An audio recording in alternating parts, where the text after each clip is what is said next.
No, it's okay. Hey, welcome back. It's book club time. My favorite time. Conrad Stump is back, as is Allison Seiko from the Springfield Greene County Library.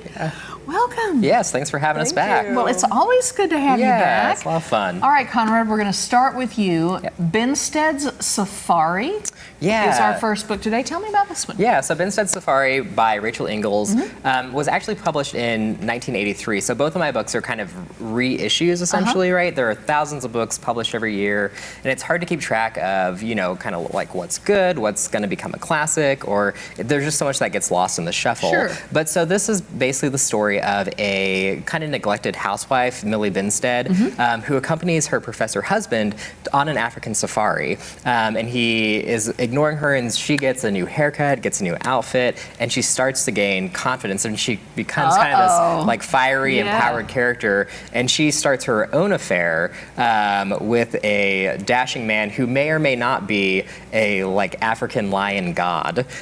So yeah, it's so Kirkus Review called it a feminist, fabulous, magical realist romance.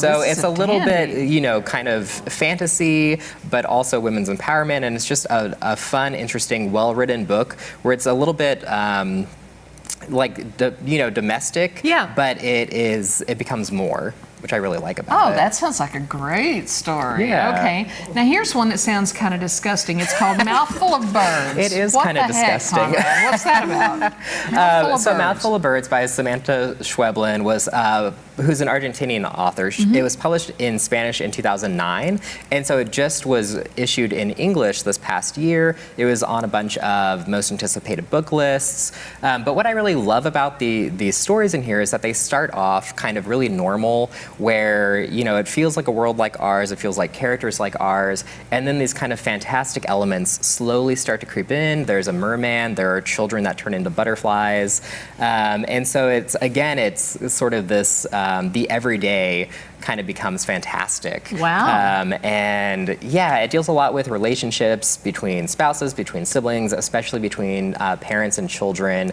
And it's a really good book for anyone who likes Kelly Link or Karen Russell, or anyone who, there's this book that came out last year, the year before, called Her Body and Other Parties by Carmen Maria Machado. But right now I feel in publishing there's this these kind of like fantastic stories by women about female characters going through transformations, and that's kind of what this is. And that's one of these. Good stuff. All right, our next one has the greatest title ever.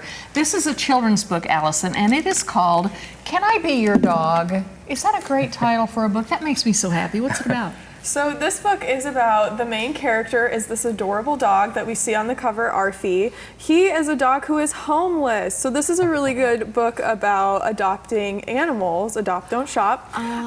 So it is about this dog, Arfie, and he is writing letters to various families in the communities, or community things like the fire station, the butcher lady, and he's trying to find a home. So he's writing to them, asking if he can be their dog. And a lot of them write back they either already have dogs or they don't want a dog, things like that. So it's this journey through his journey to find a new home. So eventually at the end, it's a children's book, so of course it has a happy ending. Yeah. But it goes through all of these things, and it's written through the letters that Arfie writes and then the people who write letters back to him. So it's really cute. Yeah. Okay, a quick read, one that your kids will love forever and ever, I'm sure. It's adorable. And finally, you brought us another one. It looks like it's a true story, The Woman Who Wasn't There. Yes. Okay, that's not about me, is it? Right? No. The Woman Who Wasn't There. Sometimes I'm here, sometimes I'm not. What's that about? This book is a true crime book. That's how I would consider it. But it's not gory or about murder or anything like that. It's about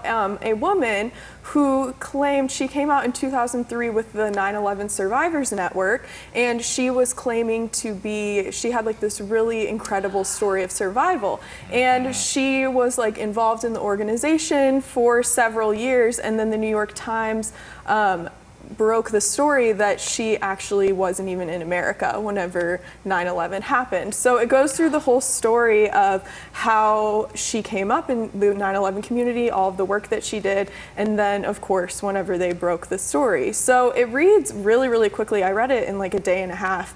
It's nonfiction, but it reads like a narrative. So it's really like page turning. Even though I knew the premise of what was going to happen, I read it like really quickly, and it was really enthralling to get through. What an opportunist that one is. I And you know know. people do that in times of disaster. That may be, I'm a nonfiction person. I just love that kind of stuff. So that may be my pick for this week. But all of them look great. And again, go to, what's the best way to find out about where all the branches are and all the activities? Yes, just go to thelibrary.org. That's our website. We'll have our branches, our different book clubs, all the programs that are going on at the library. And you can search coolcat.org, which is our catalog for books, movies, audiobooks, and digital audio and Put books. any of these on hold and just go pick them up. It's great stuff. All right, Conrad and Allison from Springfield Greene County Library, thank you so much. Yes, thank you so much. Great stuff to read. All right, up next, we'll be wrapping things up right here on Ozarks Live, so don't go away.